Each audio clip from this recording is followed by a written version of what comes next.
Jesus, a paz do Senhor Jesus, irmãos. Abra comigo a sua Bíblia na carta de Paulo aos Efésios. Carta de Paulo aos Efésios, capítulo de número 5. Nós vamos meditar hoje em 4 versos das Escrituras, dentro dessa passagem maravilhosa. Continuando o nosso estudo dentro da Epístola aos Efésios. Efésios capítulo 5, versículo 18 a seguir. Os irmãos acharam, queridos? Amém?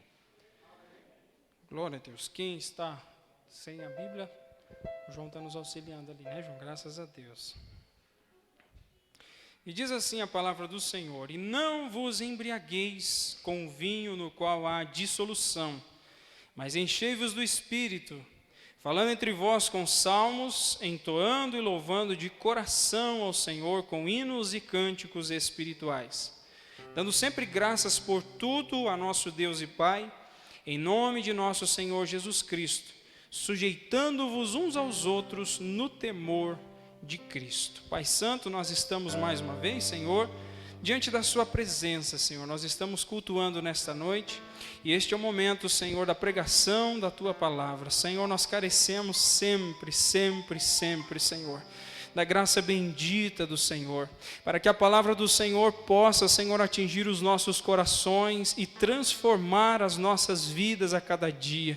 Senhor, sem a tua graça, quem de nós é suficiente? Mas uma vez crendo que o Senhor está em nosso meio e o Senhor irá falar ao nosso coração, nós oramos em nome do Senhor Jesus. Amém, queridos? Tome assento, por gentileza. Glória a Deus. Queridos irmãos, como os irmãos já viram no nosso grupo, foi divulgado, o tema desta mensagem, que é a respeito de sermos cheios do Espírito Santo. Eu perguntei aos irmãos aqui no domingo, quem gostaria de ser cheio do Espírito Santo? Eu acredito que é uma pergunta que chega a ser redundante.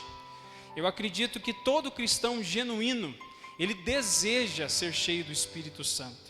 E não é algo novo, não é algo que faz parte somente dos nossos dias, mas a história da igreja comprova que sempre houve cristãos genuínos e verdadeiros buscando a Deus e buscando a oportunidade de ser cheios do Espírito Santo. Hoje, nessa noite, nós vamos meditar a respeito disso, e eu gostaria de, juntamente com os irmãos, entender o que é que Paulo está fazendo nesta parte da epístola, uma vez que a partir do capítulo 4, nós já estudamos aqui, que Paulo está fazendo algo prático, está instruindo a igreja dentro de algo prático. No capítulo 4, no princípio dele, do versículo 1 ao 6, nós vimos que Paulo instrui a igreja no caminho da unidade. A igreja precisa estar unida no mesmo propósito.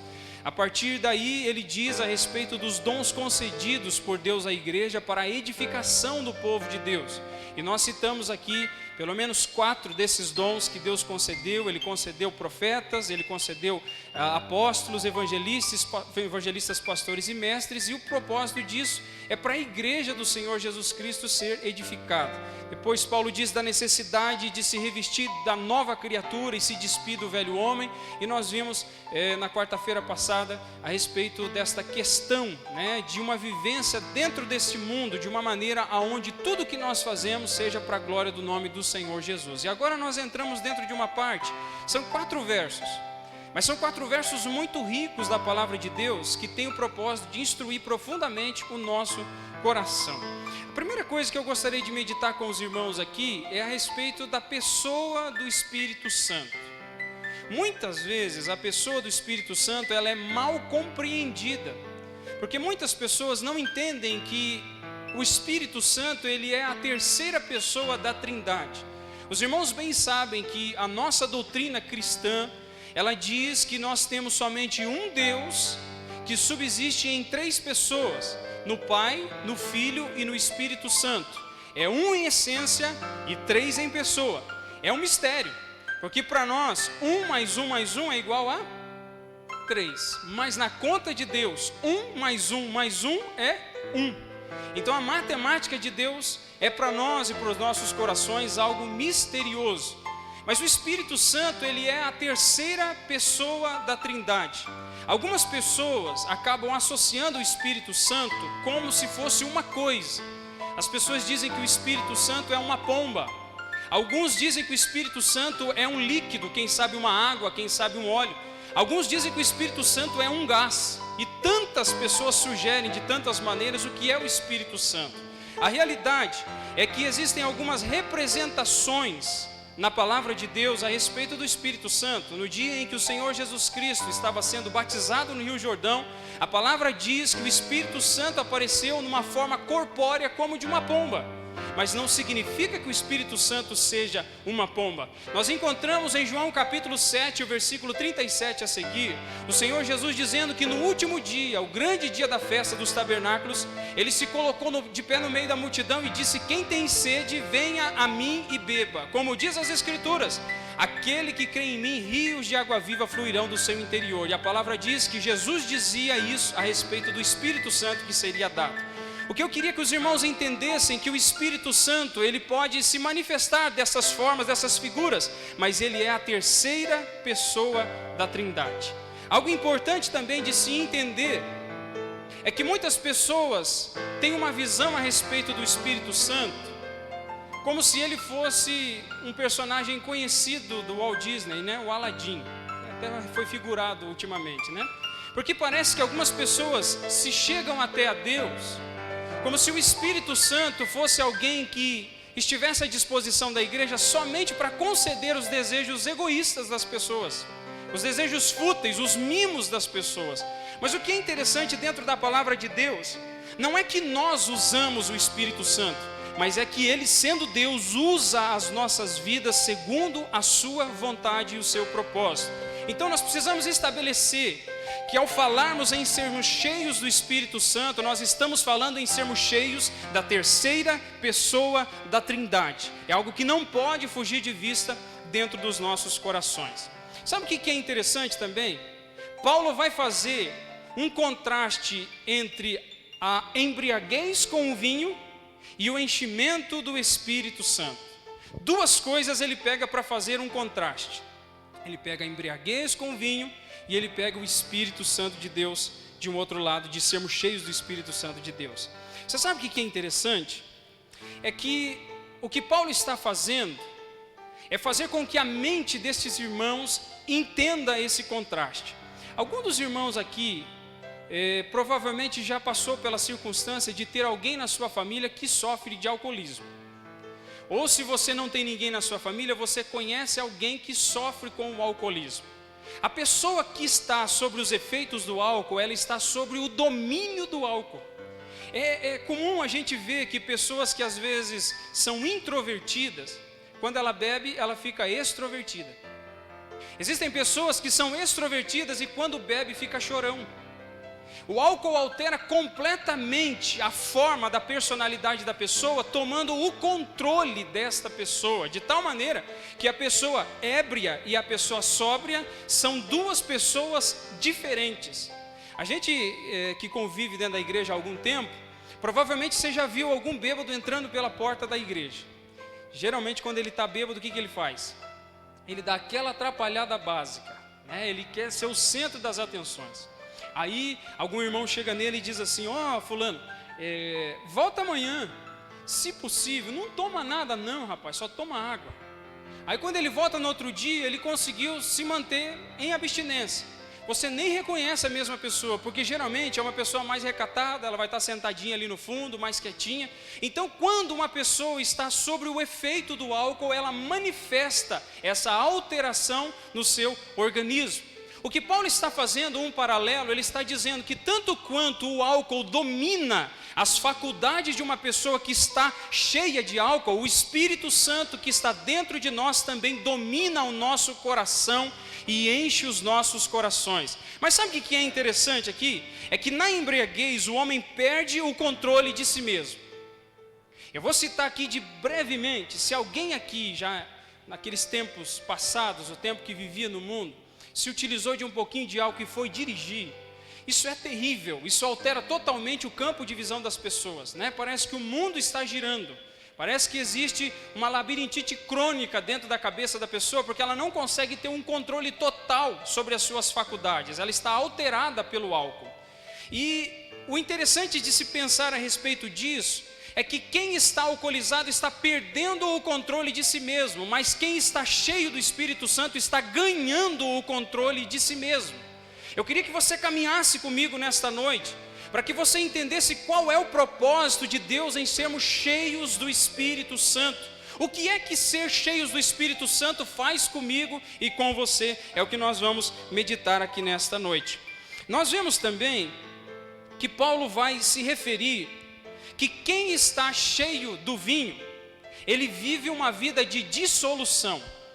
Queridos, ao longo da caminhada eu tenho presenciado muitas pessoas que infelizmente sofrem com o alcoolismo. Essas pessoas que sofrem com o alcoolismo, elas têm perda dentro dos seus casamentos, no meio das suas famílias, elas perdem emprego, elas perdem o pudor, elas perdem a moral diante da sociedade. O que o álcool faz ao dependente é destruir a vida social e pessoal dessa pessoa totalmente. Se você conhece alguém que é dependente do álcool, provavelmente você vai encontrar uma família destruída. E é uma coisa difícil de se tratar. Eu tive a oportunidade de tentar ajudar uma pessoa nessa situação. E são pessoas que quando estão sóbrias, sem o efeito do álcool, elas chegam a chorar e dizer: eu não quero viver nessa vida, eu não quero continuar, porque eu já perdi o meu casamento, os meus filhos já não acreditam mais em mim, no meu trabalho as pessoas já não têm mais credibilidade comigo, e quando eu ando na rua as pessoas se desviam de mim porque têm vergonha, porque eu ando mais bêbado do que sóbrio. É uma pessoa que vive num âmbito de dissolução. Uma outra coisa interessante: aonde a bebida está? Geralmente ela está acompanhada de outras coisas. Aonde você geralmente encontra a bebida? Você encontra a bebida nos bares, você encontra a bebida nas festinhas, você encontra as bebidas nos bailes, nos forrós, né? Tem gente que ainda vai no forró. Você encontra em vários lugares, e geralmente a bebida ela sempre está acompanhada de outros pecados com ela. Quem está naqueles ambientes geralmente não usufrui só de bebida, muitas vezes está usufruindo de drogas, está no ambiente de prostituição e de tantos outros pecados, a mentira, o engano. Então o que Paulo está dizendo é que aquele que é refém da bebida está numa vida de dissolução e de decadência, porque o álcool está dominando a sua vida e o seu coração.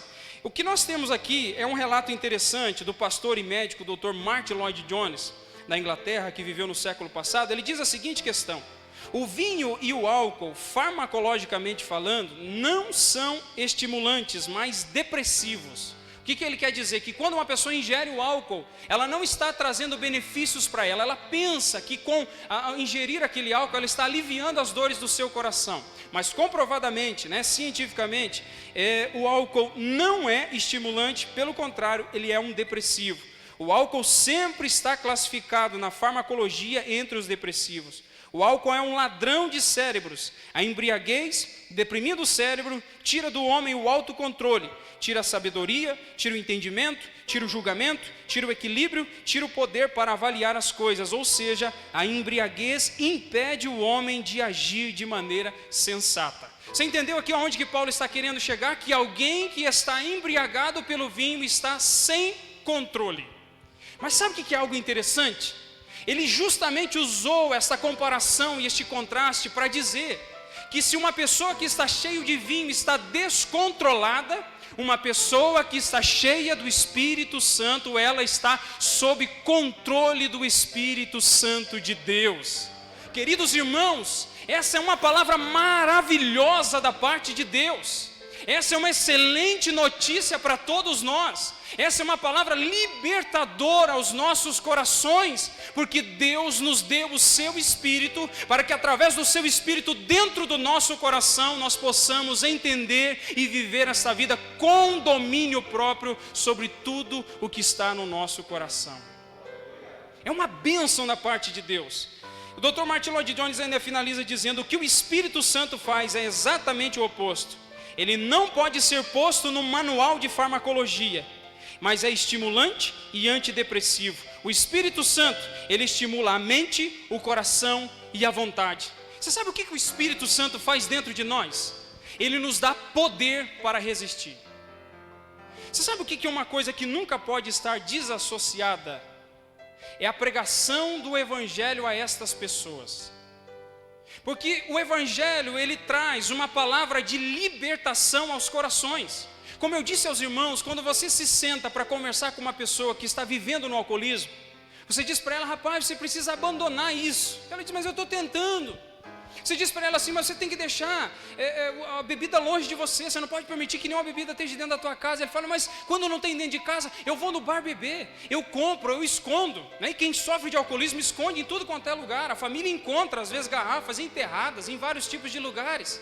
Essa pessoa não tem força. Mas o que nós aprendemos aqui é que o Espírito Santo fortalece a nossa mente, o nosso coração e a nossa vontade para chegar diante disso e dizer: eu não quero isso, eu não preciso disso, isso vai dominar a minha vida, estragar a minha vida. É isso que o Espírito Santo faz conosco. Ele nos dá poder para resistir às tentações e impulsos malignos do coração. Você sabe por que eu estou dizendo isso para você? Porque você e eu temos pessoas à nossa volta que estão reféns, estão embriagadas não somente com o álcool, mas elas estão embriagadas com a carne, estão vivendo na dissolução, estão vivendo no pecado, estão traindo as esposas, estão negando os filhos, estão virando as costas para as suas responsabilidades. Mas nós temos uma palavra para estes corações, de dizer que o Espírito Santo de Deus, que vem habitar dentro do nosso coração, em nossa conversão, ele nos dá poder para vencer tudo isso que quer nos levar para o pecado. Essa é a mensagem que Paulo está nos dizendo. Queridos irmãos, nós precisamos definir a seguinte questão. O apóstolo Paulo diz: mas enchei-vos do Espírito. Uma coisa interessante é que no enchimento do Espírito, ele ganha o controle do nosso coração, e ele nos concede esse domínio próprio. Deixa eu entrar em algo aqui interessante com os irmãos, e muito necessário. Nós vivemos dentro de paralelos e de extremos. Existem aqueles que são formalistas, existem aqueles que são céticos quanto a tudo o que se diz sobre sobrenatural. Há pessoas que não consideram qualquer tipo de afeição dentro de um culto. São irmãos, são ortodoxos, são bíblicos, mas eles negam qualquer tipo de movimentação da emoção dentro do culto. O grande problema com isso é que isso vai contra o que a palavra de Deus nos ensina. Porque a palavra de Deus vai nos ensinar que o propósito de Deus também, através do seu poder e da sua graça, é alcançar as nossas emoções. Quantos de vocês já choraram no culto? Se não chorou, está na hora de dar uma choradinha, né, querido? Quantos de vocês já sentiram aquela alegria transformadora no seu coração? Todos os irmãos. Quantos de vocês já sentiram aquele mover no seu coração de um desejo de confessar a Deus as suas falhas? Todos nós. Então, se nós tentarmos reprimir as emoções no sentido de cancelá-las, nós estamos suicidando aquilo que Deus nos deu para sentirmos. Então, de um lado, nós temos um grupo cético, um grupo formalista, que não deseja qualquer tipo de manifestação. O grande problema é que para um ponto sempre existe um contraponto, e o contraponto são aqueles que são misticistas, são sentimentalistas, são aqueles que não conseguem viver se não tiver sentimento. E aí está um problema gigantesco. Em 30 dias do mês, quantos deles você levanta feliz? Eu vou dar um tempinho para você pensar aí. Em 30 dias no mês, quantos dias você levanta feliz e sorridente e assobiando na cama? Pensa aí. Pensa lá. Pastor Gerson que diz que 2 dias só, quando é o pagamento e o vale, depois o resto é tristeza. É puro vale daí, né? Se você for pensar, nós precisamos entender a ordem dos fatores. Porque se você e eu vivemos por emocionalismo, nós não vamos para a igreja. A gente desiste de vir para a igreja. Hoje eu estava conversando com o Felipe, deixa eu contar a história da vitória aqui, Felipe. O Felipe estava dizendo: pastor, hoje eu estava pensando em não vir. Mas ele disse assim: se eu pensar, eu não venho, né? Eu disse: eu vou ir. O problema é só dele, a dificuldade é só dele? Você sentiu a mão e os pés gelados hoje em casa, o que você pensou? Eita, cobertinha aqui agora, hein? Fazer um chazinho com canela, glória a Deus. Comer umas coxinhas, né, irmã Josinete? Eita Deus. Mas você falou assim: não, eu vou. Se você deixasse que o seu emocional tomasse conta do seu racional, você não estava aqui hoje. Mas você sabe racionalmente que você precisa da presença de Deus. É por isso que eu quero dizer para você que a ordem dentro da palavra de Deus é que a nossa mente, o nosso raciocínio seja renovado por Deus, para que as verdades de Deus penetrem dentro da nossa mente, para que mesmo quando as nossas emoções estiverem insensíveis pela verdade de Deus aqui dentro, eu não desisto, mas eu sigo em frente. Uma outra perguntinha básica aqui para os irmãos: em 30 dias, quantos desses 30 dias você tem um desejo ardente de dobrar o joelho e orar? Seja sincero com Deus e com você, porque tem dia que você está voando. Orar para você meia hora é como se fosse um passe, mas tem dias que 5 minutos parecem uma eternidade. A pessoa chega na igreja, dobra o joelho e diz assim: meu Deus, não vai começar esse culto logo, não aguento mais ficar de joelho dobrado aqui. Ela está, de alguma maneira, não consegue fazer aquilo. Mas nesse momento nós precisamos entender o que a palavra de Deus nos diz. Ela diz: ore sem cessar. Dobre o seu joelho e clame a Deus, suplique a graça do Senhor. Mas eu não estou com vontade. Mas o Espírito Santo grita no nosso coração dizendo: não se trata de vontade, se trata de dever, se trata de preparar o coração, se trata de fechar e blindar a nossa alma contra as astutas ciladas do inimigo. Então você vai perceber que se uma mente não for renovada, o coração nunca será alcançado. É por isso que Paulo diz em Romanos 12:2, ele vai dizer que nós precisamos renovar a nossa mente. Queridos, e é isso que nós fazemos com a palavra de Deus. A palavra de Deus renova o nosso entendimento. Ela nos dá a convicção daquilo que Deus deseja de nós e daquilo que Deus não deseja de nós. E uma vez que nós entendemos aquilo que Deus deseja de nós, nós devemos buscar isso ardentemente, com emoção ou sem emoção. Mas eu queria dizer uma coisa para você: quando um crente verdadeiro, em disposição de fé, se aproxima do seu Deus em oração, e ele até diz a Deus: Senhor, eu estou sem disposição para orar nesse momento, mas Senhor, derrama da tua graça, eu quero orar, eu preciso clamar. O Espírito Santo de Deus começa a transbordar no nosso coração com graça. Você termina muitas vezes com aquela oração difícil e com dificuldade, mas você termina aquela oração. Você começa muitas vezes com dificuldade, mas termina aquela oração cheio da graça e da presença de Deus. É isso que nós precisamos entender. Nós precisamos entender que o Espírito Santo, ele vai renovar a nossa mente, para que nós possamos experimentar de maneira integral no nosso coração a atuação do Espírito Santo de Deus. Só que deixa eu falar com os irmãos aqui que é algo necessário. Nós vemos muitas vezes alguns movimentos que são apelosos, são movimentos meramente místicos, que querem ter alguma coisa no meio da igreja, porque se não tiver alguma coisa no meio da igreja, o Espírito Santo nunca está agindo e atuando. Se não tiver alguma movimentação, algum barulho, alguém caindo no chão, alguém estribuchando, parece que o Espírito Santo não está ali dentro.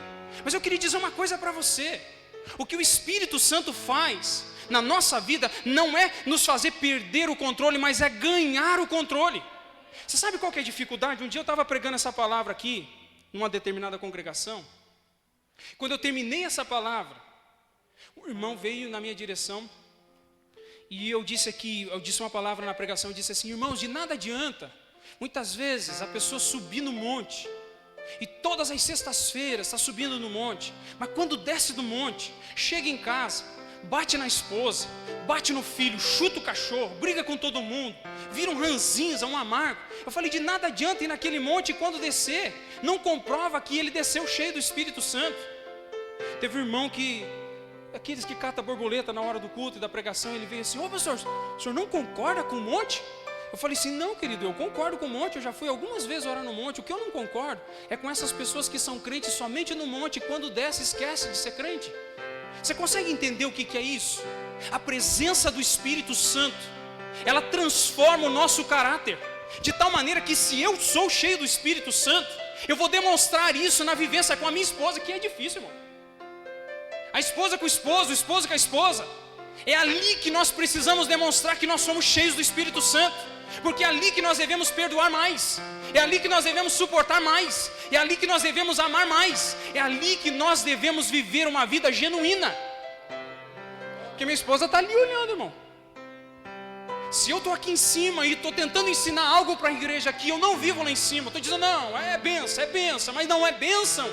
Eu estou jogando contra a minha própria casa, a minha própria família. Mas se eu e você queremos ser cheios do Espírito Santo, nós somos cheios do Espírito Santo aqui na igreja, nós somos em casa, nós somos no trabalho, nós somos na sociedade. Nós influenciamos através do caráter de Cristo, através das nossas vidas. Por que eu digo isso para os irmãos? Porque tem uns que às vezes estão dentro das igrejas, estão pulando e catando o anjo pela asa. Você fala, essa casa é uma benção. Rapaz do céu, não dá muitos dias, daqui a pouco a esposa chama, vem cá pastor, que a bênção deu problema. Meu Deus, o que aconteceu? Essa irmã não é de Deus, né? Porque, ô louco, o rapaz é tão, olha aqui, é visível. Eu diz assim, não, aquilo lá que está vendo lá, não é a mesma coisa. Ele não é nada daquilo aqui dentro. Como os irmãos já ouviram aquelas historinhas, né? Eu queria morar aqui na igreja, porque meu pai aqui na igreja é uma coisa e em casa é outra, né? O que nós precisamos entender, queridos irmãos, é que ser controlado pelo Espírito Santo de Deus significa ser dominado por esse Espírito. E ser dominado por esse Espírito significa amar mais, perdoar mais, ser mais tolerante com as outras pessoas. Porque o pecado dos outros é sempre pior do que o nosso, né? Dos outros é mais fedido do que o nosso, não é? Nossa, mas como incomoda o pecado daquela pessoa. Olha como que ela faz, olha como que ela age. Mas nós precisamos entender que aqueles que estão cheios do Espírito Santo, elas não estão dispostos a encontrar falhas nas pessoas, elas estão dispostas a amar essas pessoas apesar das falhas. Quem está cheio do Espírito Santo consegue romper essas barreiras, porque o amor suporta todas as coisas. O amor tudo sofre, tudo crê, tudo espera e tudo suporta. É o que nós precisamos entender. Então, quando nós realmente quisermos ser cheios do Espírito Santo, nós devemos esperar que o Espírito Santo venha e domine o nosso coração, que Ele conquiste as nossas vidas e que a nossa alma seja revestida totalmente por Ele. Uma coisa interessante que Paulo nos diz é que encher-se do Espírito Santo, ela não é uma opção, mas é uma ordem da parte de Deus. Existe aqui na língua original um imperativo. O imperativo é uma ordem. Paulo está dizendo, encham-se do Espírito Santo. Não é um opcional. Por exemplo, se você vai comprar um carro, se você vai decidido, você quer comprar o carro mais barato, o camarada vai dizer para você assim, ó, esse carro aqui tem alguns opcionais. E os opcionais o que são? Vidro elétrico, trava elétrica, direção hidráulica, ar-condicionado. Você diz, não quero esses opcionais, eu quero o mais seco possível para eu não poder gastar, não estou sem dinheiro para gastar. Mas o que Paulo está dizendo para nós aqui, que encher-se do Espírito Santo não é uma personalização daquilo que eu quero ser cheio, não, eu não quero ser cheio, isso aqui para mim não adianta, não, ele está dizendo que é imperativo, ele está dizendo que nós devemos nos encher do Espírito Santo. Você sabe o que acontece se nós rejeitarmos este chamado a nos encher do Espírito Santo? Nós estamos pecando contra Deus, porque esse é um mandamento de Deus. O que Paulo está nos ensinando é a seguinte questão. A conclusão lógica é que se recebemos a ordem de sermos cheios do Espírito, estamos pecando se não formos. E o fato de não estarmos cheios dele é um dos maiores pecados contra o Espírito Santo. Deixa eu fazer uma pergunta para você. Você já orou alguma vez pedindo para ser cheio do Espírito Santo? É algo que nós precisamos pensar. Porque não é um opcional, é um imperativo da parte de Deus.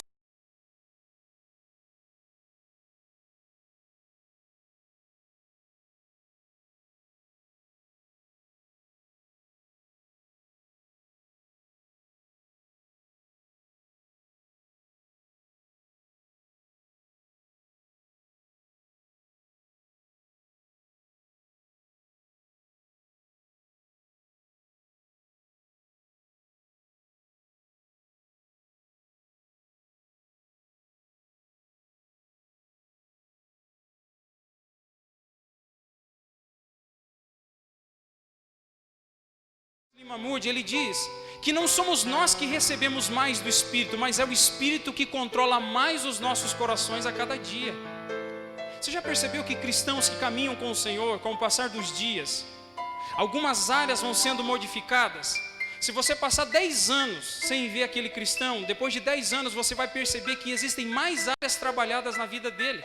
É como conquistar um território. É isso que o Espírito Santo faz.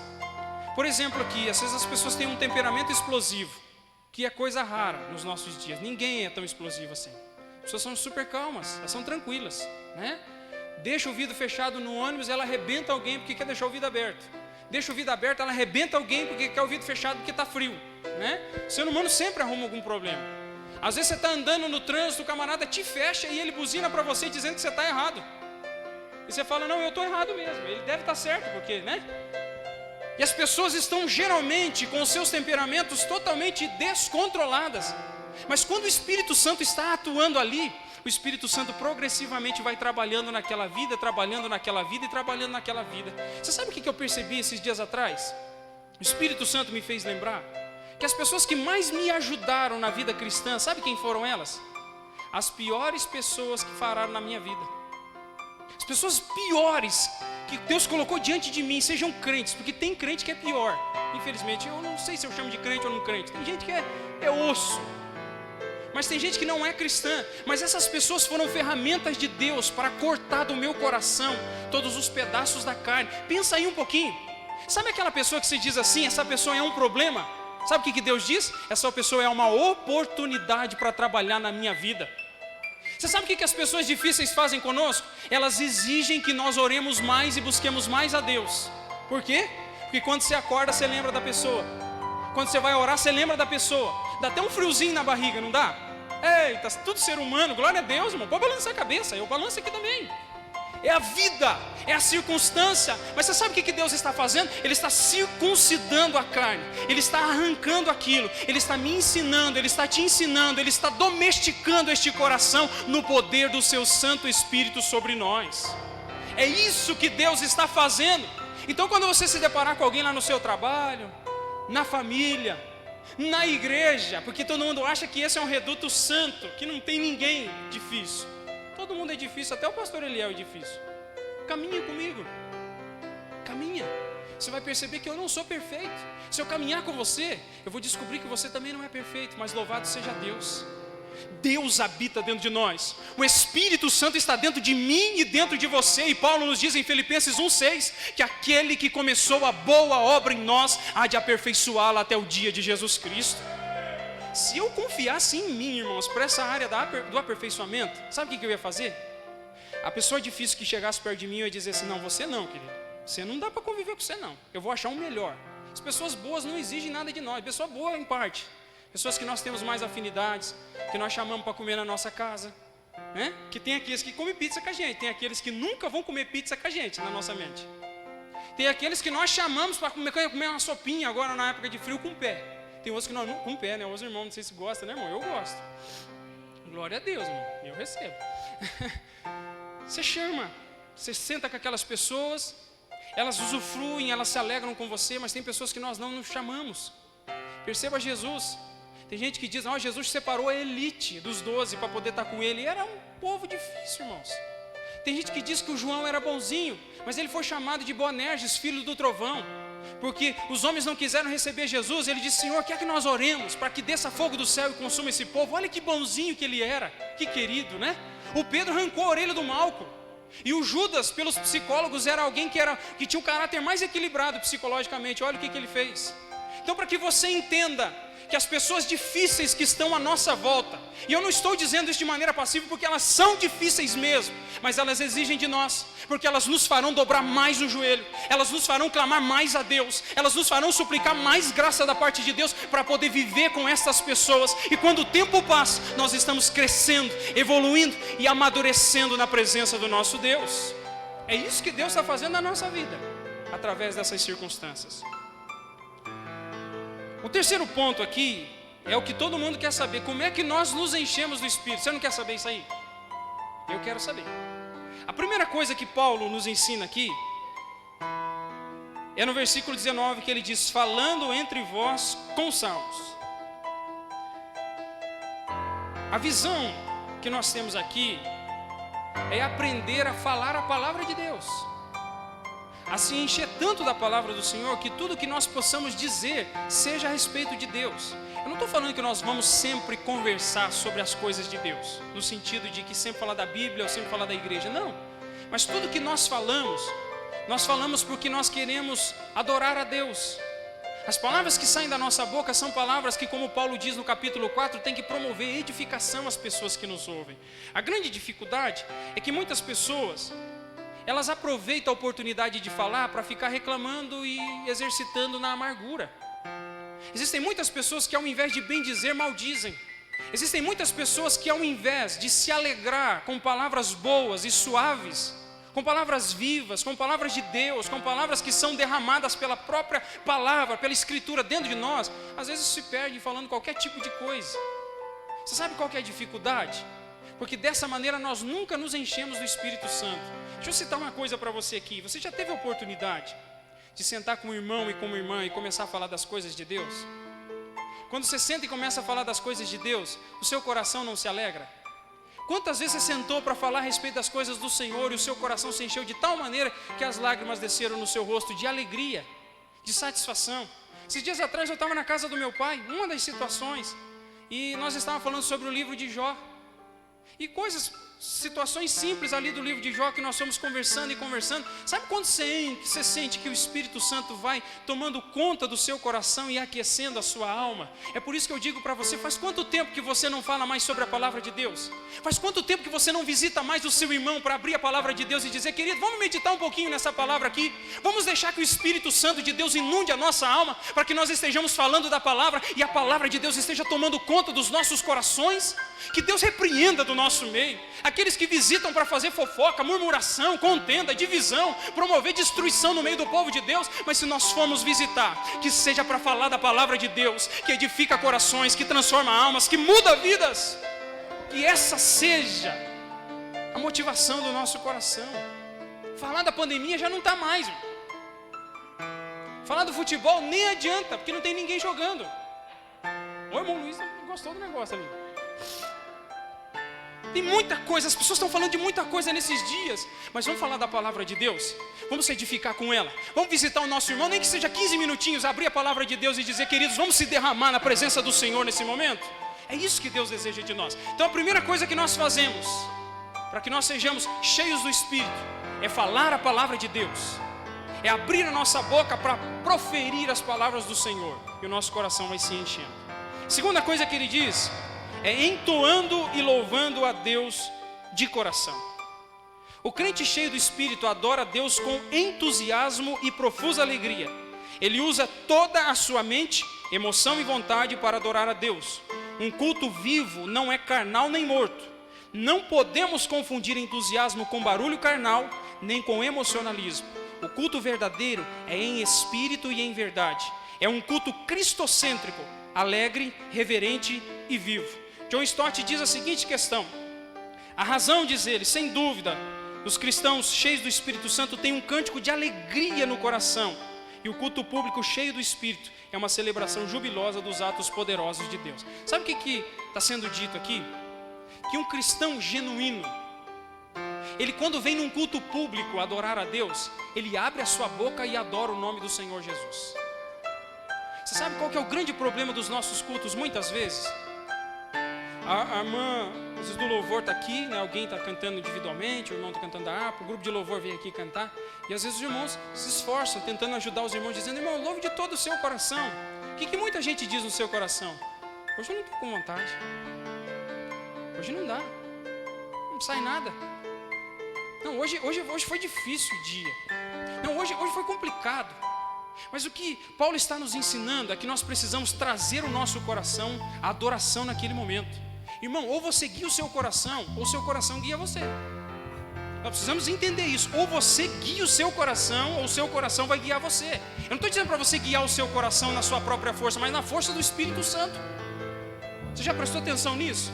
Você já tentou orar de madrugada? Se você deixar o teu coração guiar você, o que acontece? Você acorda de bruço no outro dia, 7 horas da manhã. É ou não é?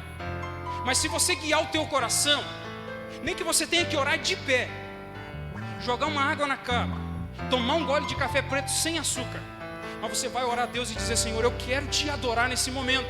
Você precisa guiar o teu coração. Você precisa dizer em nome de Jesus: Deus, eu entrei, Senhor, dentro dessa igreja para adorar ao Senhor, e eu vou adorar o Senhor. Não existe problema, não existe empecilho, não existe preocupação, não existe doença, não existe enfermidade que vai me atrapalhar de adorar o Senhor nessa noite. Mas eu vou elevar o meu coração, eu vou colocar o meu coração diante de Ti, e eu vou adorar o Teu nome santo e bendito. Então quando você entrar dentro da casa de Deus, se propõe a adorar a Deus de todo o teu coração. Joga a preguiça fora. Porque a preguiça, sabe quando que ela vai sair? Quando você sair para fora dessa porta aqui, ela vai enlaçar você. Mas se você adorar a Deus de todo o teu coração aqui dentro.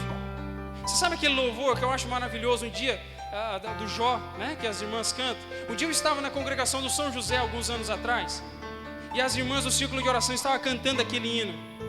E tem uma parte no final do hino, né, que é como se fosse só uma capela. E eu ouvi as irmãs cantando aquele hino, irmãos, eu de olho fechado. Aquele dia não estava muito fácil não, mas eu ouvindo aquele hino, o meu coração começou a se alegrar na presença de Deus. Porque aquele louvor, ele transmite uma adoração direcionada a Deus. Não tem preocupação com o Jó. O Jó é um instrumento de Deus. Jó é uma ferramenta a ser trabalhada pelo Senhor, mas o propósito é adorar o nome do Senhor Jesus. Quando você entrar na casa de Deus, abra o seu coração, abra a sua boca, adore a Deus, e o Espírito Santo de Deus vai encher você. Você crê nisso? Nós estamos caminhando para o fim, tá, queridos? Pode ficar tranquilo. A terceira questão que Paulo nos diz, a primeira é falando a palavra de Deus, a segunda é louvando a Deus, e a terceira é dando graças a Deus. Vocês gostam de pessoa ingrata? Ninguém gosta de pessoa ingrata, mas nós achamos que Deus gosta, porque muitas vezes nós escolhemos reclamar pelo que não temos, ao invés de agradecer pelo que temos. A gente diz assim: Senhor, eu queria um carro novo, mas não agradece pelo carro velho. Senhor, eu queria uma casa maior, mas não agradece pela menor. Senhor, eu queria um sapato mais brilhante, mas não agradece pelo fosco. A gente gosta, humanamente falando, de desdenhar as coisas que nós temos e de cobiçar aquelas que nós não temos. Você sabe o que é um coração grato? É o coração de Paulo em Filipenses. Ele diz assim aos irmãos: irmãos, eu estou dizendo isso para vocês não por tristeza. Ele diz: porque eu aprendi a viver contente em toda e qualquer situação. Eu tanto sei ser honrado, como eu sei ser humilhado. Em tudo e em todas as coisas eu estou instruído, tanto a ter fartura, como também a escassez. Ele sabe ter muito, mas ele sabe ter pouco. Ele diz: eu posso todas as coisas em Cristo que me fortalece. Você sabe o que Paulo está dizendo? Não é que ele pode fazer todas as coisas, é que ele pode passar por todas as situações, e em todas as situações ele tem contentamento. A palavra contentamento significa que você não precisa de mais nada para ser feliz ou para viver. Se vier mais alguma coisa, você só louva a Deus por aquilo que está vindo. Eu queria dizer para você que nessa noite Deus quer corações gratos. Deus está procurando aqueles que agradecem a Deus pelo que tem e não reclamam pelo que não tem. Daqueles que louvam a Deus por todas as bênçãos que Deus tem dado a cada um de nós.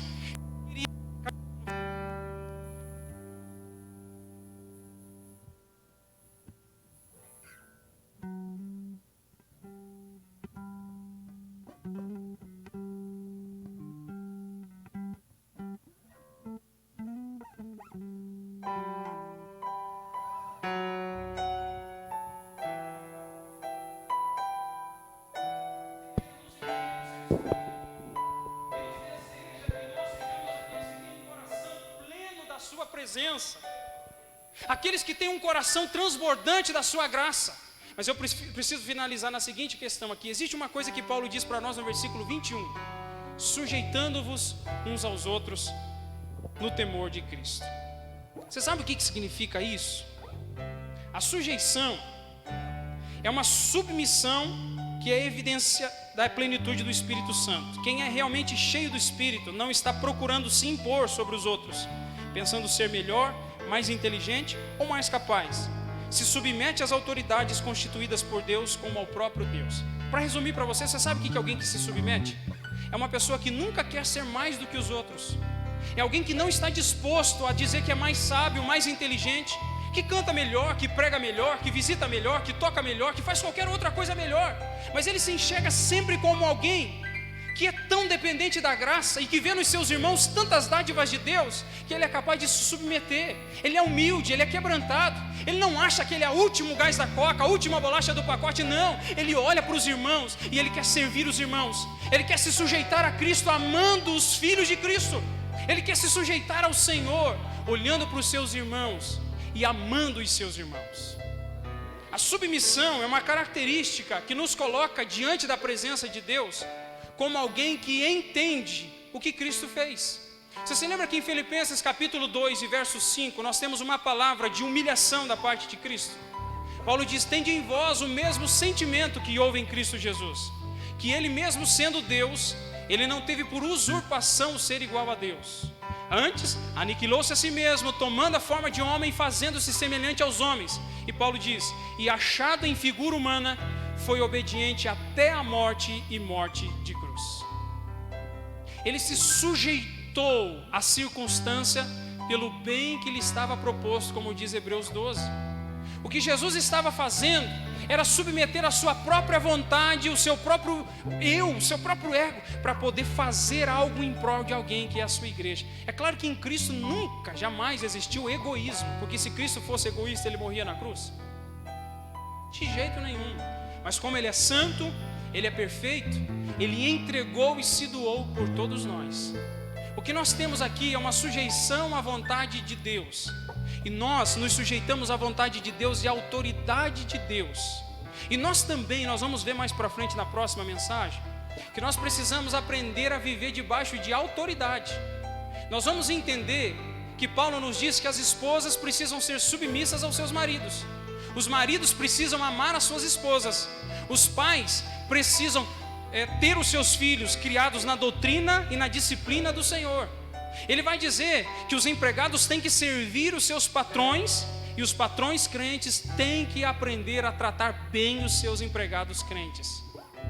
Isso vai ensinar para nós, na próxima mensagem, que a submissão é um símbolo de que nós somos cheios do Espírito Santo. Eu queria finalizar essa palavra para você da seguinte maneira. Primeiro, não está implícito aqui, explícito no texto, que nós devemos pedir e orar para sermos cheios do Espírito Santo, mas não há dúvidas nesse texto que Deus nos conclama a pedir que sejamos cheios do Espírito Santo. A segunda questão é que esse é um chamado para continuar se enchendo diariamente. Eu quero finalizar com essa palavra aqui para os irmãos. Primeiro, nós precisamos orar para que sejamos cheios do Espírito Santo.